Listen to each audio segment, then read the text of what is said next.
বিসমিল্লাহির রহমানির রহিম। আসসালামু আলাইকুম। অনেক দিন পরে আপনাদের সাথে আবার দেখা হচ্ছে। এই যে আমি পাবদা মাছ নিয়েছি, পাবদা মাছ রান্না করব। এখন একটু হলুদ মরিচ মেখে আমি ভেজে নেব। প্যানে তেল দিয়েছি। বিসমিল্লাহ।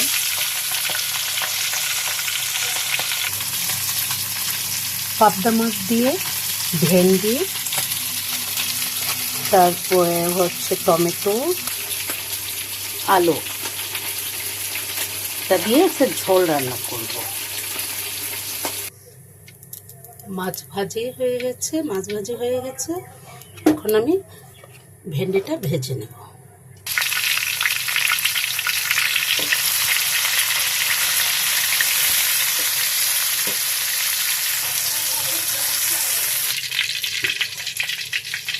ভেন্ডি ভাজিটা করে নিয়েছি, এখন আলুটা ভেজে নেব।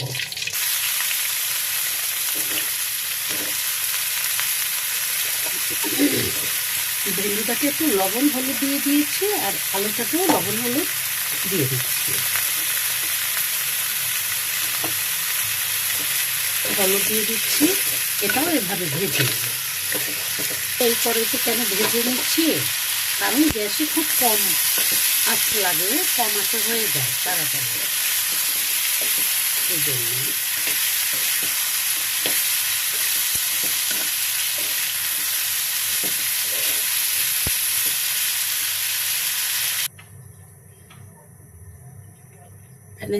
প্যানে তেল দিয়ে দিচ্ছি।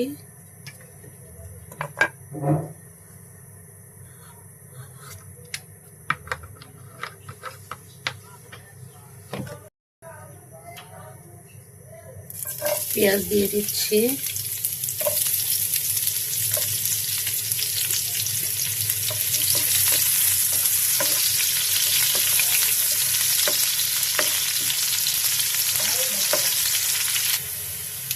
রসুন বাটা, আদা বাটা, জিরা বাটা দিচ্ছি। দিয়ে আমি এগুলো নিয়ে আমি কষিয়ে নেব। তারপর আমি হলুদ মরিচ দেব। একটু হলুদ দিয়ে দিচ্ছি, অল্প একটু মরিচ দিয়ে দিচ্ছি, একটু ধনিয়া দিচ্ছি।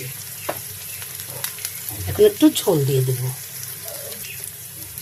একটু ঝোল দিয়ে দিলাম।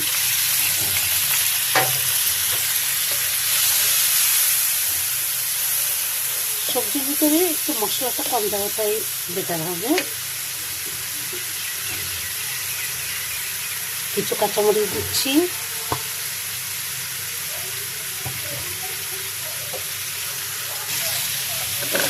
আলুগুলো দিয়ে দিচ্ছি।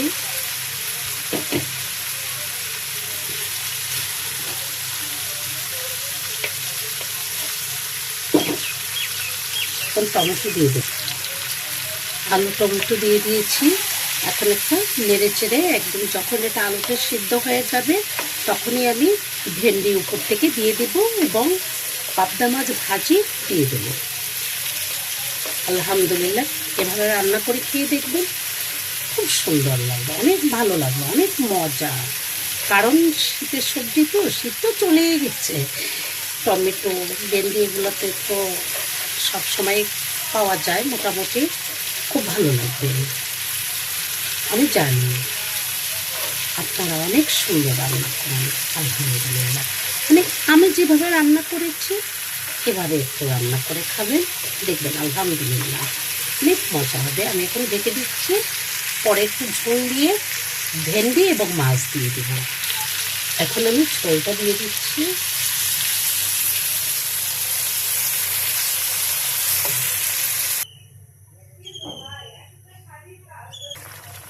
ভেন্ডি মাছ দিয়ে দিয়েছি, এখন ঢেকে দিচ্ছি।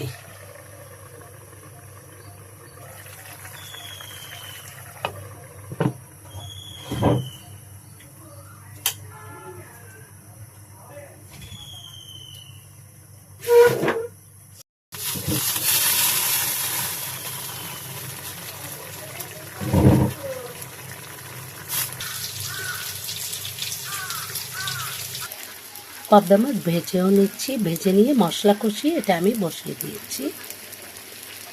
এখন দেখে দেব। পেঁয়াজ, কাঁচামরিচ, ভেন্ডি, আলু এদের একটা সিম্পল ভাজি করব।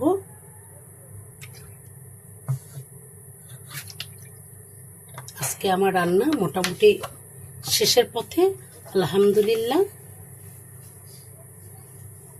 আর এই যে মাছটা ভুনা করে ফেলেছি, তরকারিটাও রান্না হয়েছে, এ ভাজিটা হয়ে গেলে আমার রান্না শেষ। ভালো থাকবেন, দোয়া রাখবেন, লাইক কমেন্ট শেয়ার করবেন। আসসালামু আলাইকুম।